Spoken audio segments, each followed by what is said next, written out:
아직도 코로나의 기세가 완전히 멈추지 않았고 오히려이 아직도 아주 많이 우리 한국에 많이 되어 있는 이때 여러 바쁜 일들을 지치시고 전부 방방곡곡에서 여기 찾아오시느라 수고가 많으셨습니다. 저는 이 법회 시작하기 한 달 전부터 이런 때를 예상을 하고 이렇게 어려운 거를 하신 분들한테 참 영역이 잘했다, 보람이 있었다, 그 말씀 들으니 시원하다, 이런 말씀을 꼭 드리고 싶었었어요. 그래서 그런 말씀을 드리고 저 자신도 그럴 때 보람을 느끼죠. 그러기위해서 한 달 전부터 기도를 열심히 했습니다. 좋은 말씀 드리고 많은 분들이 참 보시길 잘했다, 이런 느낌을 가지고 돌아가실 수 있도록 한 일이 무엇인가 하고 열심히 기도했습니다. 만약에 제 기도가 진실하다면 아마 하늘이 그 뜻을 알아서 여러분들이 돌아가실 때쯤 돼서는 올참 법회 잘 들었다, 보람 있었다, 기분 좋았다, 아마 이렇게 돌아가실 것 같습니다. 근데 제 기도가 진실하게 나타나면 괜히 왔다 이렇게 저는 괜히 왔다 이런 생각을 하지 않도록 지금도 최선을 다해서 좋은 말씀 드리려고 노력을 하고 지금도 부지런히 그 생각을 부처님께 바치고 있습니다. 오늘 그 말씀을 드릴 순서로 전하는 대로 생각을 해봤습니다. 오늘 말씀드릴 제목은 이미 홍보문에 잘 나와 있습니다만 4차 산업혁명 시대의 불법의 역할이라고 하는 굉장히 거창한 제목의 말씀을 제가 드리려고 이 자리에 섰습니다. 근데 4차 산업혁명 자체를 이어온다는 것도 쉽지가 않고 그것을 불법을 거기에 대한 대안으로서 얘기한다는 것은 더더욱 어렵다라고 생각합니다. 아마 세계적인 대석학이 아니면은 4차 산업혁명을 합리적으로 분석해서 설명하기도 쉽지가 않을 뿐인데 더군다나 불법을 잘하는 도인이나 깨치니가 아닌다라면 거기에 대한 대안을 설명하고 역할을 설명한다는 것은 매우 어려운 일일 것이다, 이렇게 생각을 할 겁니다. 그러시면서도 이런 생각을 할 겁니다. 당신이 어떤 경력을 지녔길래, 무엇을 했길래 그런 거창한 질문에 대한 대답을 한다고 그 자리에 섰느냐, 이런 생각이 드실 겁니다. 그래서 오늘은 첫 번째 순서로 절한 사람, 그 사람이 어떤 사람인가, 지금 동영상을 통해서 잠시 소개가 됐습니다만 저 사람이 어떤 사람인가를 우선 소개 말씀드리고자 합니다.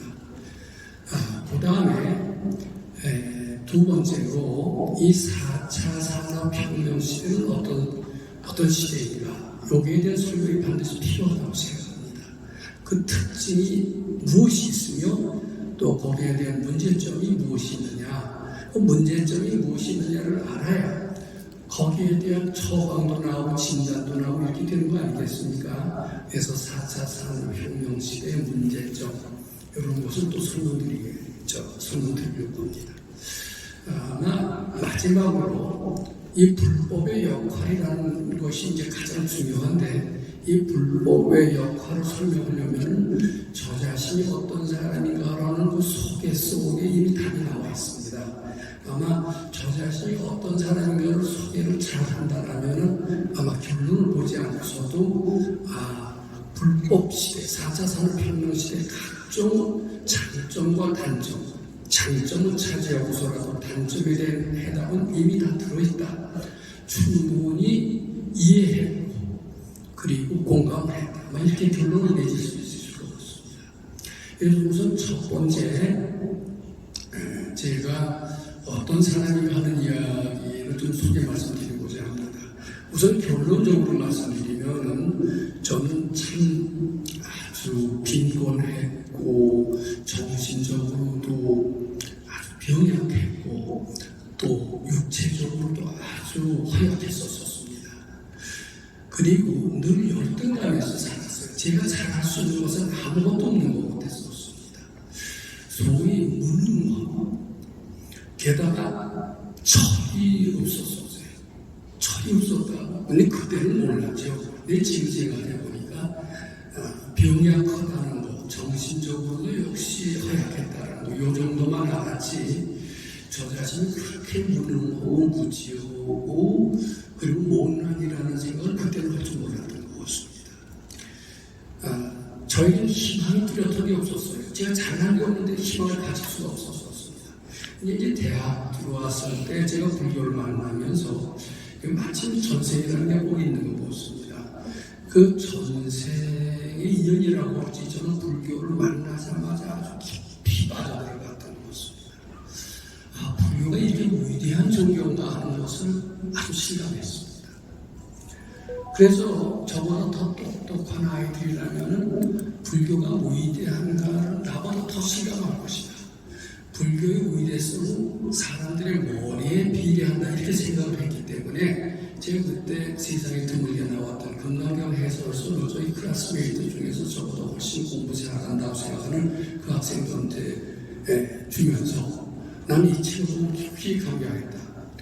너라면 더 잘 공감을 할 것이다. 근데 그 애는 그걸 읽고 졸리기만 했지 하나도 재미가 없다고 해요. 그래서 이것은 분명히 전생의 인연이다. 재밌게 생각했던 겁니다. 그런 정도로 그때 신선천 스님이 지으신 금강경에 있어서는 저에게 너무나도 충격적이었습니다. 저는 불교를 통해서 저희 열등하고 못난 이런 자신을 개혁하고 바꾸시다는 생각이 들었고 어떻게 보면 불교만이 저의 유일한 희망이었다고 말씀드립니다. 저는 대학 4년 내내 학교 전공 공부는 거의 뒷전으로 해요. 매일같이 불교 법회에 나가고 매주 법문 나가고 법문만 나가는 게 아니라 스님들이나 그때 불교 학자들이 얘기해 주신 부처님의 가르침을 열심히 실천하려고 노력을 했었던 것 같습니다. 열심히 실천하려고 노력했던 결과 주위에서는 무슨 소리를 하느냐면 저 김원수는 우리 동반들 중에서 제일 빨리 선도를 할 것이에요. 이런 칭찬까지도 들었습니다.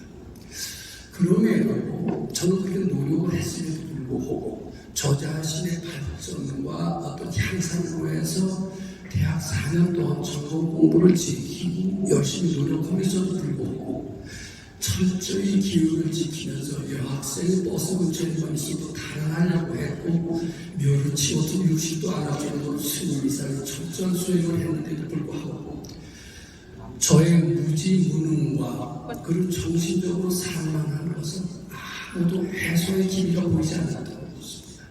근데 제가 이런 부처님을 향하면 그런 노력은 헛되지 않았던 것 같습니다. 대학을 졸업하고 군대에 있을 때쯤 돼서 저는 귀에 번쩍 뛰는 훌륭한 선지식이 있다라는 소문을 듣게 됐습니다.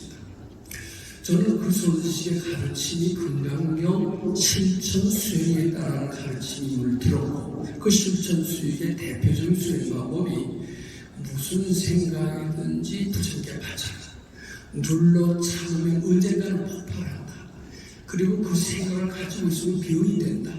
그러니까 그 생각을 차가이 조라고 바쳐라. 이제 그분의 가르침이라고 얘기해 주는 그 소리만 듣고서도 가슴이 뻥 뚫리는 시원한 느낌을 받았습니다. 저는 드디어 그분을 찾아뵙기로 마음을 먹었습니다. 찾아뵙는 순간 저는 또다시 새로운 충격과 감동에 휩싸이게 됐습니다. 왜냐하면 어떤 점이 감격과 충격이었느냐 하면 제가 말씀드린 것처럼 저는 무지하고 무능하고 철없다라는 것을 확실히 몰라도 어렴풋이 느끼고 있었습니다. 저는 내세울 것이 하나도 없고 유일하게 부처님 가르침만이 저를 위안을 주고 저에게 희망을 주고 그 길로 살 수 있는 길이라고 생각을 했는데 그대로 했는데도 아무 나아지지 않았는데 이분의 자신 있고 당당한 말씀 그 말씀이 뭐냐면 너는 열등한 사람이 아니다. 넌 훌륭하게 될 소질이 충분히 있다. 이대로만 하면 넌 훌륭하게 된다. 얼마나 시험했는지 모릅니다. 저를 가끔은 칭찬하는 사람이 있어도 이렇게 자신감을 주고 용기를 주고 희망을 주는 그런 씩씩한 말씀은 거의 들어본 적이 없었습니다. 저는 매주 찾아뵙기로 제 마음을 먹었습니다. 그때 군대 생활, 장교 생활을 했을 텐데 장교 생활은 참 지옥과 같은 고통이었습니다. 왜냐하면 그 장교 생활을 내가 너무 기대했던 것과 현실이 너무나 다르기 때문에 그것이 저와의 즉 선입견의 파괴, 이것이 저를 고통스럽게 했던 것이고, 따라서 꼭 2년 의무 복무 기간인데 매일같이 날짜를 씌는 정말 장교답지 않은 초라한 생활, 참 한시도 있지 않았는지, 어떻게 다른 말로 하면 지옥 같은 생활을 했던 것 같습니다. 그런 과정에서 토요일날 그 성지식을 찾아서 법문을 듣고 그대로 건강경을 하고 나니까 마음이 시원하고 월요일날 출근길이 상당히 가벼워지는 것을 느꼈습니다. 저는 1년 그런 생각을 하다 드디어 제대와 동시에 그걸 밑으로 출가 수행을 하게 되었습니다. 그것이 처음에는 100일만 해보고 돌아오겠다는 것이 이어져서 4년을 하게 되면서 저는 비로소 불법이 무엇인가를 알게 됐던 것을 알게 됐습니다. 그리고 상당히 변했습니다. 그 변한 것을 그냥 총괄적으로 한마디로 요약하겠습니다. 저는 각종 난제라는 것은, 난제 해결, 우리 난제가 얼마나 많습니까? 저 자신은 얼마나 난제를 많이 가지고 있었습니다. 정신적으로 병약했던 것, 이거 큰 난제였습니다.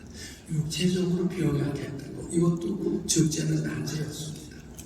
그리고 빈곤했던 것, 그때 심각하게 느끼지 못했지만 빈곤도 큰 난제였고, 그리고 무지무능하다라는 것도 이것을 극복하는 일은 굉장히 난제였다고 생각합니다. 게다가 여러 가지 친구들과의 갈등, 또 어려운 문제를 풀 때 그 문제가 해결되지 않는 것, 이것들이 다 난제였습니다. 근데 그 난제 해결은 저는 내 마음속에서 그 해답이 있다는 것은 꿈에도 생각할 수 없었고, 부처님의 가르침이 그 난제 해결을 가르쳐주는 가르침이라고도 생각해보지 못했습니다. 저는 그 도인, 그 스승을 만날 때까지만 해도 불교를 열심히 믿었고 수많은 큰 스님들로부터 법문을 들었지만, 난제 해결 방법이 네 마음속에서 있느니라, 이것이 불법이니라, 이런 이야기를 한 번도 들어본 적이 없었던 것입니다. 근데 저는 그 선지식으로부터 모든 난제 해결은 마음 밖에서 찾는 것은 단발자 허상이고 아무 소득이 없는 것이다.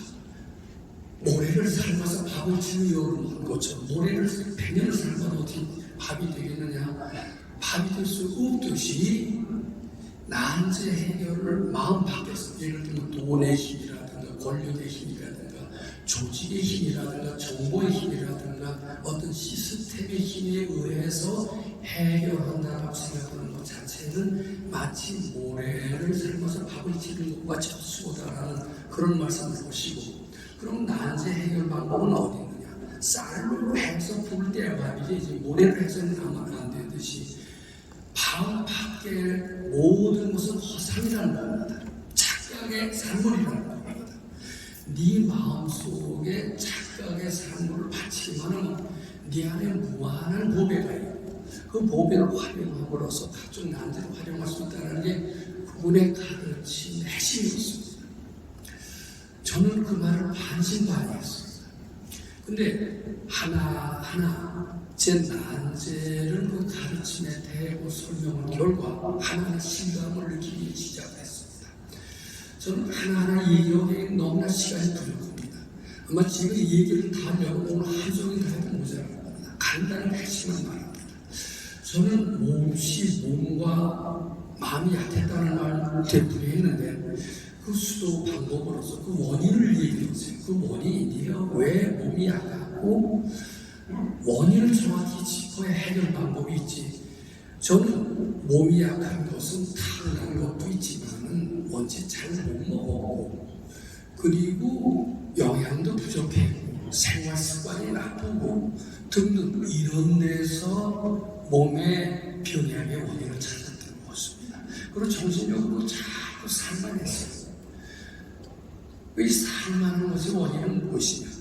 이게 한 집에서 우리가 4녀 1남인데 저희 집이 얼마나 가난했냐면 4녀 1남, 뭐 풀루이 둘째는 시집 갔지만 2녀 1남, 세 식구 플러스 아버지 어머니 5식구 한 방에서 쭉 자랐습니다. 고등학교 생활할 때까지.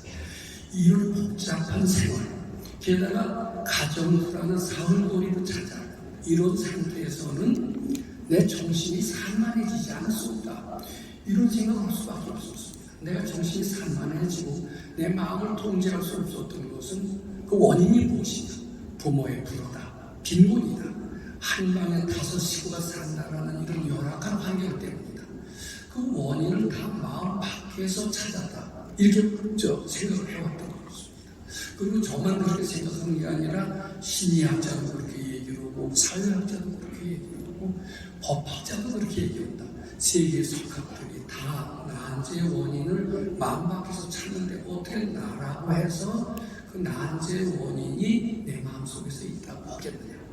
근데 우리 선지식의 가르침은 그게 아마 불법의 핵심으로 생각합니다만은 모든 난제의 원인을 마음 밖에서 찾으려고 하는 것은 마치 모래를 삶아서 밥을 지려고 하는 것입니다. 네 마음속에 탐심, 진심, 치심이 각종 국리를 만들고 이 국리를 자꾸 퍼져나가게 하는 것이 너의 몸을 허약하게 하는 그런 원인이라고 진단했습니다. 지금까지 올라오는 모든 국리나 생각들을 착각의 주라는 부처님께 바쳐라. 바치면 그 국리가 소멸될 것이다. 탐진치가 소멸될 것이다. 탐진치가 소멸되는 그 자리에는 그러면 무엇이냐? 부처님의 광명이 스며들어온다. 탐진치의 뿌리까지 없어지면 그 자리에서 너는 피어나서 부처가 될 것이다. 이게 그리고 부처가 되고 부처님의 광명이 스며들어오는 그 순간 너에게는 모든 난제는 다 사라지고 그대로 극락세계가 극락세계가 정리될 것이다. 이것이 손치의 가르침의 핵심이었습니다. 참 이 말이 믿어지는 게 아니었습니까? 저는 불교를 굉장히 잘한다고 생각했습니다. 그리고 즉 소위 지금 다 돌아가신 고인이 되셨지만 그때 대학생 불교연합회라는 것이 제 3학년 때 처음으로 생겼고 제가 단과대학에 이제 대표로서 참여도 했었는데 그때 불교를 하도 좋아해서 토론을 하는 바람에 종종 스님이 되셨던 모 스님 밑에 가서도 토론을 하니까 종종 스님이 좀 칭찬했어요. 곧 똑똑한데 쓸만한데 이게 칭찬까지 들었고 불교에 대한 자부심이 대단히 많았음에도 불구하고 각종 난제의 원인, 병의 원인이 외부적인 요건이 아니라 네 국리, 전생부터 가져온 그 업의 결과, 탐진치의 결과라고 설명을 해주신 것을 듣지 못했고 그것이 착각인 줄 알고 부처님께 바침으로써 사라질 수 있다는 가르침도 듣지 못했고 사라짐으로써 우선 너의 마음에 평화가 임할 것이고 평화가 임하면서 병적 요인 이런 것도 사라질 것이다. 이런 가르침 들어보지 못했습니다. 저는 비로소 상불교를 만나고 못했습니다. 그리고 이걸 하나하나 개선해 나가기 시작했습니다. 우선 1차적으로 저는 4년 수행 동안 굉장히 몸이 건강해졌다. 이것이 생각하고 지금 올해 제 나이 80입니다만 지금까지 병원 신세에 앉은 것은 그때 보양을 잘못해서 그런 게 아닙니다. 주위에서 고기 반찬 맛있는 거 먹어서 그런 것도 아닙니다. 굉장히 고생도 많이 했었으려면 건강을 유지했었던 것은 병의 원인을 아주 정확히 진단해고 그 소멸 방법을 슬기롭게 처방해 주시고 그것을 부지런히 실천한 결과의 상황 이렇게 저는 말씀드립니다. 저는 그 다음에 정신과 육체에 대한 그런 건강이 어느 정도 회복되었는데 또 제2의 난제가 있었습니다. 비록 몸과 마음은 건강해졌지만 주위의 동반들과의 갈등 문제는 해결할 수가 없었습니다. 저희는 도대체 이해할 수 없는 짓을 하고 있는 거예요. 공부했다는 사람은 도저히 그런 짓을 할 수가 없었음에도 불구하고 전혀 공부하지 않은 범부와 똑같은 비상식, 비도덕의 일을 서슴지 않고 저질렀는데 그것도 어느 정도 제 상식에 맞고 수준이 맞아야 이해가 되지 당치한테는 기가 막히고 화가 나고 분통이 터뜨리고 이럴 수밖에 없어요. 근데 그것도 수도장에서 그런 일이 일어나는데 놀라지 않을 수 없었습니다. 저는 처음에는 그의 탓으로 얘기를 하고 그것에 충고를 하고 진심 어린 충고를 마치 통한다라는 그런 논리를 설득하려고 할 때 우리 스승께서는 말렸습니다. 그 일을 설득하려고 하지 마라. 충고하려고 하지 마라. 설득하려고 하고 충고하려고 하는 것은 너의 탐진치의 연습의 결과다. 오히려 충고하려고 하고 그 일을 타이려고 하고 사람 만들려고 하는 그 마음을 부처님께 바쳐할 것이 자기의 일을 맞아요. 근데 입이 근질근질해서요 도저히 참을 수가 없어요. 그래서 저희는 이런다는 명목으로 입을 터뜨립니다. 역시 결과는 우리 스승의 말씀대로 아무 소용이 없었어요. 오히려 역효과만 났다는 것입니다. 저를 입질 잘하는 사람, 남 잘난 척하는 사람, 이런 누명만 쓰고 알았던 겁니다. 저는 그때도 죽을까 그러고 입이 근질근질해도 입을 벌리지 않고 자꾸 받치는 연습을 했습니다. 자꾸 받치니까 우선 내가 바뀌더라고요. 내가 바뀌니까 거기가 바뀌어요. 야, 이게 요새 세상이 자기 PR 시대라고 하지 않습니까? 그리고 우는 애한테도 젖주지 울지 않는 애한테 젖주느냐. 달란다. 성경에도 구하라 그러면 얻어질 것이요 두들기라고는 열릴 것이니까 우선 지금 자꾸 자기 선전을 홍보에 이게 도는 게 아니냐 이런 생각을 하고 있었던 것입니다. 아무 말도 않고 바치는 것은 무력하고 무기력해서 아무런 성과도 없는 것이 아니냐 이런 생각을 하고 있었는데 저는 우리 스승의 비범한 그 모습을 봤기 때문에 그대는 죽어가고 입이 근질근질해도요 딱 고맨 마음으로 부지런히 참견하고 싶고 또 성과가 있었을 때 잘난 척도 드러내고 싶고 이 생각을 잘 힘써 바쳤습니다.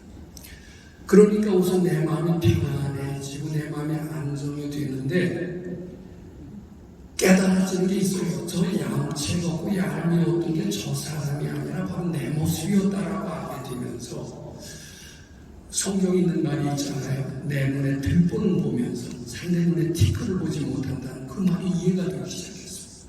저는 그 뒤로 불교니 기독교니 이런 부분을 저한테서 사라지게 했던 것입니다. 자, 이게 저는 두 번째 혁명이라고 생각합니다. 첫 번째 수도로서 육체와 정신의 건강이 많이 좋아졌습니다. 그것은 내 궁리가 착각이고 본래 없음을 알고 그것을 바친 결과 궁리가 적어졌고 궁리가 적어진 결과 결국은 내 마음에 부처님 광명이 임해 내 마음이 부처님 마음이 되면서 상대가 편안해지게 됐다. 이렇게 이해할 수가 있고 마찬가지로 대인 관계에서의 갈등도 역시 마찬가지였다. 이렇게 생각합니다. 저는 비로소 내가 공부만 잘하면 내 올라오는 생각이 착각인 줄 알고 잘 받쳐서 숨겨놓을 수는 있다면 세상을 나를 바꿀 수 있으면 물론 내가 바꿔진과 동시에 주위가 바꿔지고 주위가 바꿔진과 동시에 사회가 바꿔지고 사회가 바꿔진과 동시에 국가, 사회, 나가서는 세계에도 번역할 수가 있겠구나. 남을 바꾸려고 하지 않고 사회를 개혁하려고 하지 않고 국가, 사회를 자기가 어떻게 애국심을 발휘해서 어떻게 하겠다고 하지 말고 그 하겠다는 생각, 안 된다는 생각을 자꾸 바침으로써 주위를 움직일 수 있는 힘이 무한대로 커질 수 있다는 것. 드디어는 자신이 좋은 물주가 될 수 있을 정도로 무수부리의 능력을 발 수 있다라는 이런 가능성까지 알게 됐습니다. 그러면서 부처님께서 처음에 깨달으시면서 첫 오도송이라고 하는 게 뭡니까? 깨달으시고 나신 뒤에 이 중생들을 고통에서 벗어나시기 위해서 설법을 하시려고 했던 거예요. 근데 깨닫고 보시니까 설법해야 될 필요를 하나도 느끼지 못했다는 거예요. 왜냐하면 모든 사람은 다 부처의 모습이, 다 전지전능의 모습인데 이 사람들은 어떻게 설법을 해서 구제를 모시느냐 이렇게 깨우치게 됐다는 것이 바로 화엄경 첫 구절이고 그래서 나는 아무 할 말이 없다. 조용히 얼마나 될 것이다. 이렇게 했다는 얘기가 경전에 나옵니다.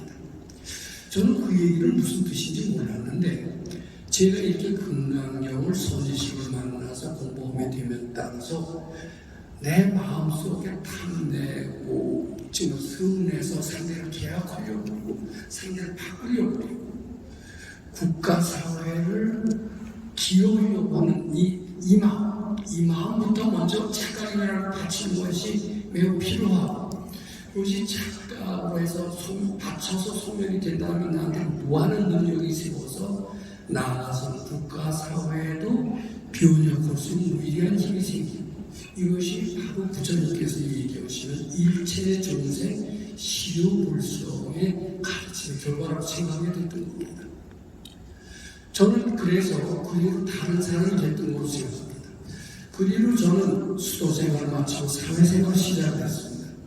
사회생활을 시작하게 되니까 거기서는 수도생활에 전혀 경험하지 못했던 새로운 난제들이 하나하나 봉착하게 됐습니다.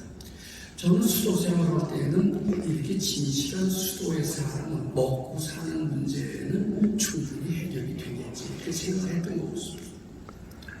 근데 전혀 그것이 아니었습니다. 저는 4년여 동안의 수도 생활 때문에 좋은 대학을 나와서도 취직 자리를 하나도 얻을 수 없었습니다. 4년 동안 산속에서 수도했다고 했더니 어떤 취직 자리에서도 저를 다 외면했습니다. 너 그 좋은 대학에서 좋은 공부를 하고 나서 왜 산속에 갔느냐? 너 정신병자가 무슨 어떻게 산속에서 수도를 하느냐?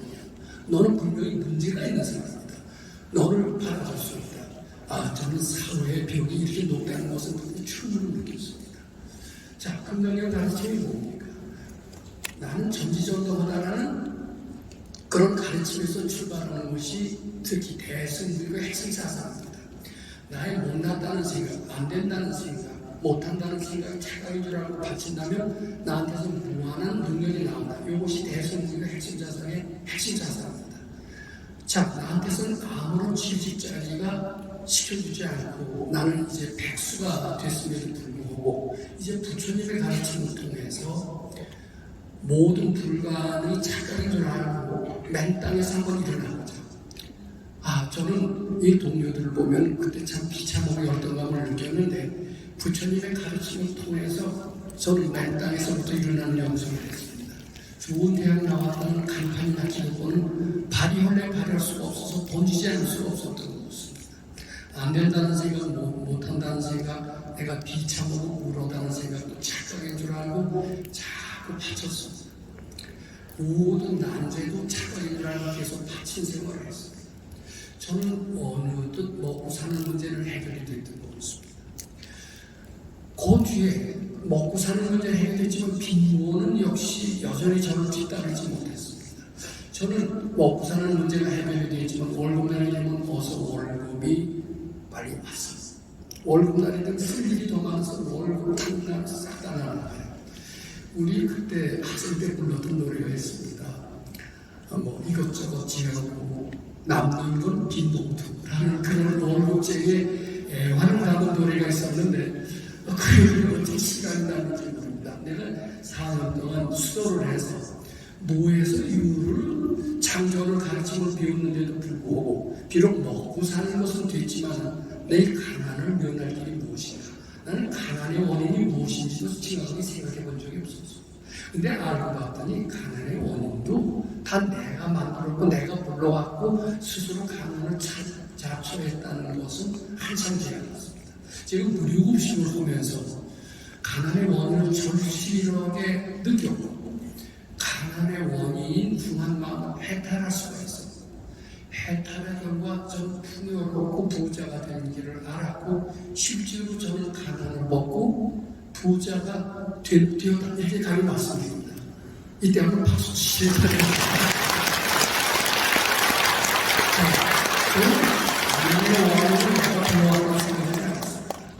저는 병약하게 낳아주시고 무지무능하게 낳아주신 부모님의 탓으로 생각을 했습니다. 저는 그래서 공부만 잘하면 다 된다는 생각이지 돈 번다는 생각을 한 번도 안 해봤는데 따라서 가난의 원인을 제 잘못이라고 생각해 본 적이 없었어요. 근데 이것이 이제 무료급식 시작하면서 저의 인색한 마음이 하나하나 드러난 겁니다. 저는 그게 불교도 열심히 믿고 좋은 일도 하느라고 했기 때문에 제가 인재거다는 생각을 할 줄 몰랐습니다. 겉으로는 인재거지 않았지만 제가 무료급식을 하기 시작하면서 무료급식을 하니까 외부 지원 없으니까 돈이 자꾸 들어갑니다. 돈 들어갈 때마다 살점이 떨어지는 것처럼 하고요. 그럼 왜 무료급식 시작했어? 하지 말아야지. 근데 그것은 스승의 가르침이기 때문에 무료급식을 제가 오래 했습니다. 처음에는 그 거저 운동 먹으신 그런 노인들이 5만 원짜리 없어요. 이런 무료급식을 왜 해야 되나?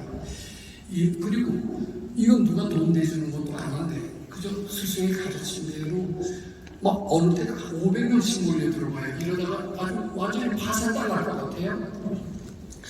근데 그때는 그 수도장에서 배웠던 것이 이 인색한 마음, 불을 떠는 마음, 돈이 나가면 살점이 떨어지는 것 같은 이 아픈 마음이 착각에 본래 없다라는 그런 생각을 하면서 무료급식을 계속해서 했던 겁니다. 그랬더니 이상해요. 그 생각이 없어져요. 인색한 생각이 없어져요. 그리고 이런 무료급식 노인들 대접하는 것이 차츰 괴로움에서 즐거움으로 바뀌면서 저에게는 나가는 것보다도 들어오는 것이 점점 더 많아지는 것으로 변했습니다. 저는 지금요 가만히 앉았어도 다달이 성공이 많이 쌓입니다.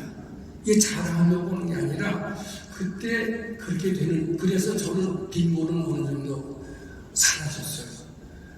그때 깨진 것이 뭐냐면 주는 것은 손해가 아니고 주는 것은 더 이상의 보답으로 돼서 받는 것이다라는 진리를 깨쳤습니다. 저는 불경을 즐겁게 읽었습니다. 많이 읽었습니다. 원지어서 교을 가라는 논리를 너무나도 잘 알았습니다. 많이 베풀면 복이 된대요. 복이 되는데 언제 되느냐? 내 생에 된대요. 아니 내 생에 1,000원을 보시해서 10억이 된다 한들 내 생일을 그 믿어집니까? 안 믿어집니까? 저는 그런 말을 믿고 보시고 싶지는 않았습니다. 근데 이 금강경 가르침을 보니까 바로 금생에 대한 가르침이 바로 금강경 가르침이라는 것을 알게 됐습니다. 그냥 주는 게 아니라 배우고 먹는 보시를 하는 것은 금강경 가르침을 통해서밖에 할 수가 없다는 것도 알게 됐습니다. 인색한 마음이 착각하고 본래 없다는 것을 알았을 때 내 마음속에서 탐심이 뿌리치고 없어지고 보시 바람을 이룩하면서 내 생의 소득이 아니라 바로 금생에 들어와요.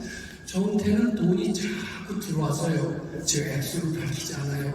그게 큰 돈이 됐어요. 그럼 그 돈을 어디에 써야 됩니까? 바로 불쌍함에서 써야죠. 돈 생겼으니까 내 본래 언제 착한 일 해봤던 사람이냐? 이제 그 한풀이 좀 해야 되겠다. 이렇게 하는 사람들이 있더라고요. 저는 그 정도로 쓰지 않습니다. 전부 너무 믿었습니다. 저는 이것으로 해서 큰 인재 양성 사업을 해야 됩니다. 처음에는 왜 스폰서가 나와서 이 좋은 가르침을 실천해서 인재가 되는 그런 길이 있음을 제가 분명히 느꼈기 때문에 우리도 하버드 대학보다도 더 좋은 그러한 학교를 세울 수 있다는 책을 썼기 때문에 이 책을 보고 스폰서들이 달라들어서 훌륭한 인재 양성 교육원, 즉 금강경 교육원을 만들 수 있다고 생각을 했던 것 같습니다. 그랬는데 그게 안 되더라고요. 이제는 안 된다. 내가 했던 무에서 유를 만들고 빈곤을 풍요를 만들 수 있었던 내 능력이라면 내가 돈 벌었어. 내가 돈을 만들었어. 인재 양성 교육원을 세우면 어떠냐. 그래서 지금 인재 양성 교육원을 세우기 위해서 부지런히 준비를 하고 인재를 만든 교수를 키워야 되고 그리고 돈을 벌어야 되니까 사업체도 만들어야 되고 이제 저는 제 차츰 세님에서 학자가 됐고 학자도 꽤 큰 학자가 됐고 학자에서 사업가로 차츰 변신하게 될 것 같습니다. 그리고 저의 관심은 점점 더 커졌습니다. 부처님의 가르침을 통해서 여러 가지 사고, 팔고, 재앙이 많은 이 사바세계를 극락전도로 바꿀 수 있는 길이 분명히 있다. 무능한 사람을 인재로 바꾸는 길도 분명히 있다. 이 길을 위해서 내가 할 길은 이것이다. 이런 생각을 하면서 저의 관심사는 개인에서 주위에서 사회에서 국가로 퍼져나가게 됐습니다. 그리고 드디어 4차 산업혁명 시대를 관심을 갖게 되고 여기에 각종 문제점을 생각하게 됐습니다. 이 문제점을 해결하는데도 바로 금강경까지 통할 수 있다는 생각을 하게 됐습니다. 자, 우선 4차 산업혁명 시대는 어떤 시대인가, 이 특징에 대해서 잠시 말씀드려보고자 합니다. 우선 4차 산업혁명 시대, 좀 이해하기 어려운 얘기입니다. 저도 잘 모를 듯 알 듯합니다. 근데 4차 산업혁명 시대를 어떻게 쉽게 풀이할 수 있을까? 이것을 한번 생각을 해봤습니다.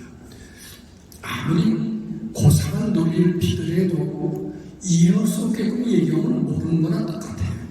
저는 이해할 수 있는 용어가 무엇인가를 잘 생각을 해서 4차 산업혁명 시대를 설명하고자 합니다. 우선 4차 산업혁명 시대 말을 들으시면 4차 산업혁명 시대가 있으려면 1차 산업혁명 시대가 있을 거고 2차 산업혁명 시대가 있을 거고 3차 산업혁명 시대가 있을 것이다. 그러니까 4차 산업혁명 시대도 있을 것이 아니냐 이렇게 얘기할 겁니다. 근데 1차 산업혁명 시대는 누구나 다 압니다. 우리는 오랫동안 농경 생활을 했어요. 다 이런 호미, 쇠스랑 이런 것에 의해서 농사를 지었지 트랙터나 이런 것에 의해서 농사 짓는 생각을 못했습니다. 교통도 걸어다니는 것이 대부분이었고 고대 수레를 이용해서 옛날 임금처럼 강화를 타고 이동하는 것이 보통이었지만 기차를 타고 다닌다는 것은 상상할 수가 없었습니다. 그런데 제1차 산업혁명이라는 것은 기계혁명을 말합니다. 1700년대가 제일스와트라는 영국사는 전기기관을 처음으로 발견해서 기계라는 것이 등장하면서 인간 생활이 굉장히 편리해졌습니다. 그것이 제1차 산업혁명이라고 합니다. 그 다음에 제2차 산업혁명은 단순한 기계가 아니에요. 거기다 전자가 플러스가 됩니다. 기계공학 플러스 전자공학이 플러스 된 게 뭐냐면 자동차, 비행기 혁명이 제2차 산업혁명이라고 합니다. 근데 1차 산업혁명과 제2차 산업혁명을 통해서 사람의 생활이 그전에 농경시대에 비해서 굉장히 편리해졌습니다. 자동차 없던 시대, 비행기 없던 시대보다 얼마나 편리해졌습니다. 그 다음에 이제 과학기술의 발전의 결과입니다만 과학기술의 발전의 결과 생활이 편리해졌을 뿐만 아니라 모든 기질병에서 많이 벗어났어요. 전염병에서 역병에서 벗어났습니다. 많은 사람들이 못 살아가는 이런 병에서 과학의 발달이, 생명과학의 발달이, 의학의 발달이 그런 데서 벗어나게 됐습니다. 즉 제1차 산업혁명, 제2차 산업혁명은 우리 인간이라는 것을 육체와 정신으로 구분했을 때 육체를 편리해 주기 위한 혁명이다. 이렇게 말씀드립니다. 그럼 제3차 산업혁명이라는 것은 말하자면 인터넷 혁명 시대라고 얘기합니다. 인터넷 혁명 시대로 말미암아 우리는 수많은 정보를 단시간 내에 얻을 수가 있습니다. 그리고 우선 즐겨 계산하는 능력을 컴퓨터 혁명 시대에서 얻을 수가 있어서 인간 능력을 몇 배로 재고 향상시켰던 시대가 인터넷 혁명 시대라고 얘기합니다. 즉 1차 산업, 2차 산업혁명 시대에는 육체와 정신으로 인간을 구분하는데 육체를 아주 편안하게 해주는 혁명 시대라고 한다면 제3차 산업혁명 시대에는 정신적인 혁명 시대라고 이렇게 얘기할 수가 있는데 우리의 무능함을 능력으로 바꾸는 혁명 시대입니다. 그 다음에 4차 산업혁명 시대에는 요거 다른 말로 말해서 인공지능 만능 시대다 라는 이렇게 압축할 수가 있습니다. 지금요 로봇가 자꾸 양산이 돼서 특히 식당, 호텔 같은 데는 거의 다 인력 구하기가 어렵거든요. 로봇으로서 다 다치가 되고 일본같이 로봇 산업이 굉장히 발달한 선진국에서는 로봇으로서 거의 운영되는 호텔이 적지 않아요. 일본은 로봇 산업을 하는 것보다 훨씬 더 뛰어났습니다. 그럼 앞으로 컴퓨터와 로봇만 있으면 거의 모든 게 못할 수 없는 시대가 됩니다. 즉 4차 산업혁명 시대에는 우리의 이제 3차 산업혁명 시대는 무능을 능력으로 바꾸는 시대라면 4차 산업혁명 시대는 무지를 지혜로 바꾸는 시대입니다. 많은 전문가가 필요 없습니다. 컴퓨터와 로봇만 있으면 우리는 뛰어난 지혜를 다 빌려올 수 있습니다.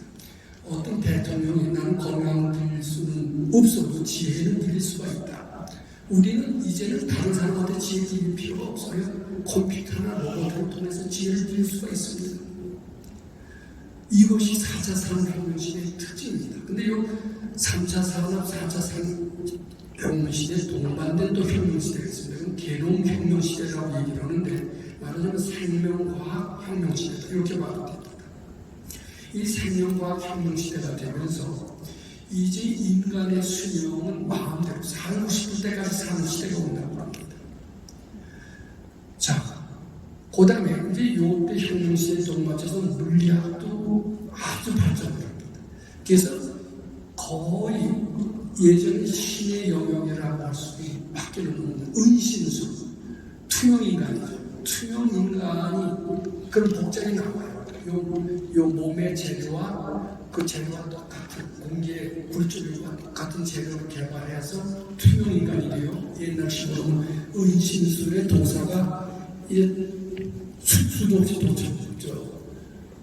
발생한 겁니다. 이게 참 놀라운 일이죠. 근데 은신술뿐만 아니라 축지법이라는 말 들어봤죠? 축지법, 여기서 부산은 1천에 간다. 이거 축지법 아니고 뭡니까? 이거 전설적인 얘기를 들어봤지만 그래서 요새 과학적 용어로 순간이동이라고 합니다. 근데 순간이동이 가능하게 됐습니다. 머지않아서 될 겁니다. 자, 수명은 마음대로 살고 싶은 대로 사는 시대. 그리고 과학기술의 발달로, 생명과학의 발달로, 물리학의 혁명으로 말미암아 질병과 기근이 거의 없어집니다. 그 다음에 투명인간, 순간이동, 이게 뭐예요? 그런 기적이 나타나는 데는 인간은 거의 신의 영역에 도착합니다.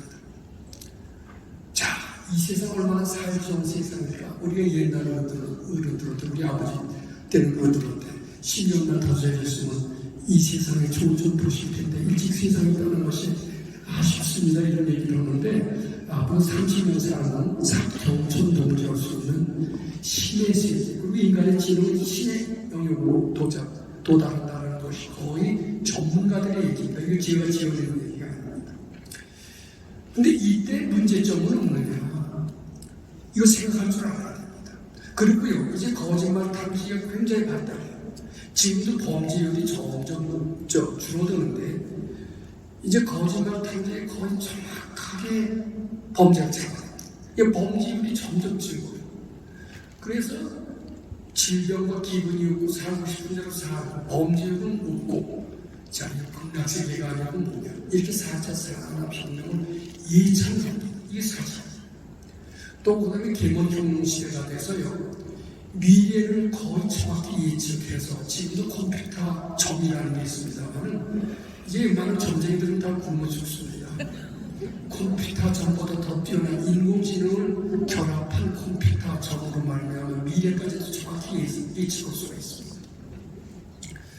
저는 그런 시대가 오길 바랍니다. 근데 거기에 대한 문제점도 분명히 있는 것 같아요. 인간이 거의 신의 영역으로 다 도달합니다. 신한테 애걸복걸로 매달릴 일이 하나도 없어요. 저는 사기가 좋은 유럽에서 거의 가톨릭이 사양길로 가게 된 것을 잘 압니다. 제가 어느 일요일날 비엔나 거리를 건 적이 있었어요. 근데 비엔나 거리는 완전히 텅텅 비었습니다. 제가 6.25 때 공수부장이었는데 서울 시내는 사이렌 소리가 불면은 아주 뒤집어듯이 조용합니다. 마치 그것을 최근에 비엔나 거리를 보면서 일요일날에 대해서 정말 차례도 안 다니더라고요. 그래서 이게 전쟁이 난 것도 아닌가, 왜 이상하고 생각했어요. 그럼 일요일날이니까 다 교회나 성당으로 하는 거였어요. 그랬더니 교회나 성당은 텅텅 비었어요. 나중에 어디 갔나 봤더니 잘 사니까 다 일요일날 놀러 야외로 나갔다는 거예요. 근데 이게 이제 잘 살고 수명이 늘어지면 어떻게 되는 줄 아세요? 종교를 쓸 자리가 없습니다. 그렇지 않아도 지금 교회, 성당, 사찰은 스님이 되는 사람의 부족으로 텅텅 비고 있습니다. 이게 인간의 이제 오만입니다. 오만이 들어오기 때문에 이게 참 문제가 생깁니다.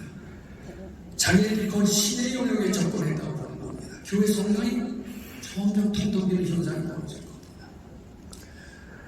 그래서요, 그리고 이게 도덕 불감증이 생겨요. 이제 은혜랄 것이 뭐 있느냐? 교회 나가서 열심히 빌 게 뭐 있느냐? 빌어보지 않아도 우리는 다 마음대로 할 수 있지 않느냐? 컴퓨터와 로봇만 있으면 인간 지능 이상의 로봇만 있어. 못할 것이 없는데 뭐 때문에 교회 나가서 빌느냐? 이게 종교의 말, 종교 인구 점점 감소, 도덕 불감증이 생깁니다. 그래서 치명적으로 법에 걸리지 않는 한은 교묘한 방법으로 무도덕이 판칠 겁니다. 특히 배은망덕 한다고 깜빡 늦지 않죠? 부모의 은혜를 잃어버리고 스승의 은혜를 잃어버리고 서심없이 발길을 차고 깜빵으로 안 갑니다. 깜빵으로 안 간 일이라면 부도덕은 판치는 세상이 옵니다. 종교가 말살되고 이런 부도덕이 판치는 것은 분명합니다. 오늘 힘센 놈만이 살아남습니다. 힘센 놈만이 존경을 받습니다. 힘세지 않으면 무시하는 풍토가 만연될 것은 분명합니다. 그 다음에 인간 창의력은 점점 발산될 거예요. 왜냐하면 우리가 이세돌과 알파고의 유명한 파도떼기를 다 기억할 겁니다. 천하의 이세돌, 천하의 거제돌 여지없이 인공지능한테 깨졌습니다.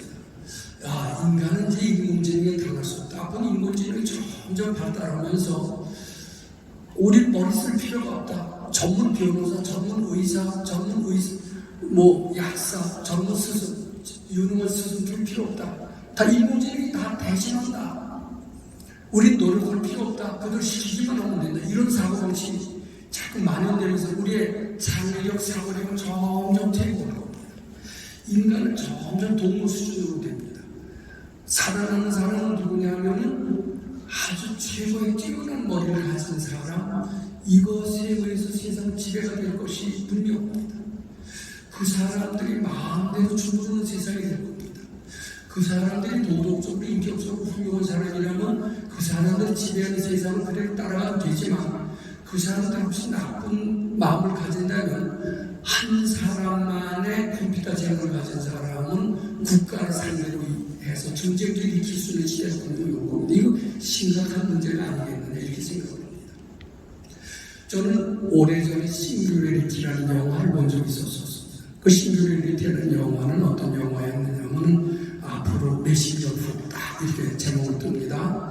인공지능이 인간 발달해서 인간 지능 이상의 로봇을 많이 생산할 수 있을 때의 이야기를, 즉 인공지능의 문제점을 그린 영화입니다. 인공지능이 아주 뛰어나니까 인공지능이 다 전 세계를 석권하는데 그 나쁜 사람이 조종을 받은 인간지능이지 또 인간이 자체로 그렇으면 뭐지만 인간을 다 죽여버립니다. 다 죽여버리고 인간 없는 세상을 만들려고 하는 겁니다. 인간이 인공지능에서 무참히 사육되면서 도망을 가는 겁니다.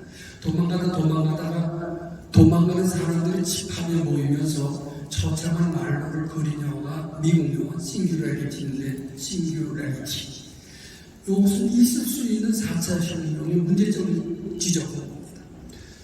여기에 대한 우리가 대안을 분명히 마련해야 될 것 같습니다. 여기까지 생각하고 거기에 대한 대안을 준비할 사람이 과연 있겠느냐? 아마 제가 보기엔 아직도 없는 것 같아요. 저는 여기에 대한 대안은 충분히 있다고 생각을 하고 이 대안은 제가 말씀드린 이 금강경 가르침에서 충분히 답이 나올 수 있다고 저는 믿습니다. 저는 이제 아까도 얘기했지만 네가 뭘 했길래, 네가 무슨 업적이 있길래, 네가 뭐 대석학이라고 되듯이 이 거창한 장벽의 4차 산업혁명을 이야기하고 거기에 문제점을 얘기하고 거기에 대한 불법의 역할이라고 얘기를 하느냐.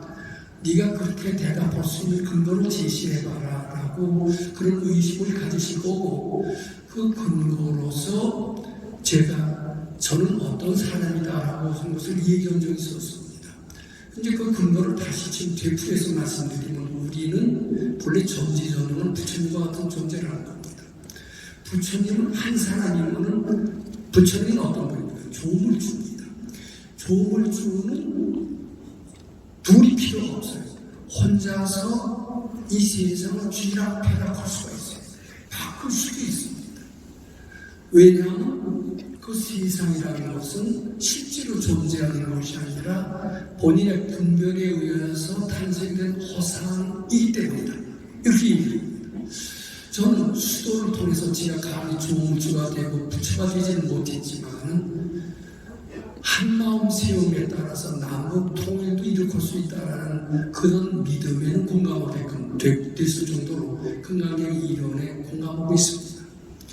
저는 수많은 그 4차 산업혁명에 대한 난제는 어떤 신문 방송이나 책에 의해서 그것이 시정되거나 바로잡을 수 있다고 볼 수 없습니다.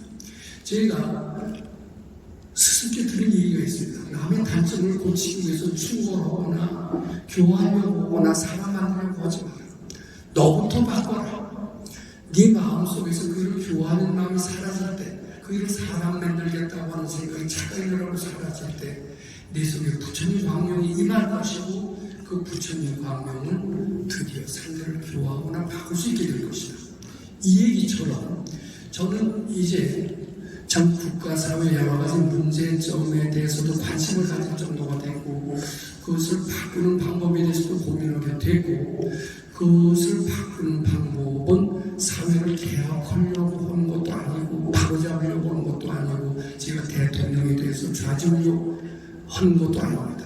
오로지 나부터 바꾸고 그 어렵다는 생각이 착각이라고 자꾸 받침으로써 내가 부처님처럼 능력자가 된다라는 데 1차적인 해결 방법이 있다고 생각합니다.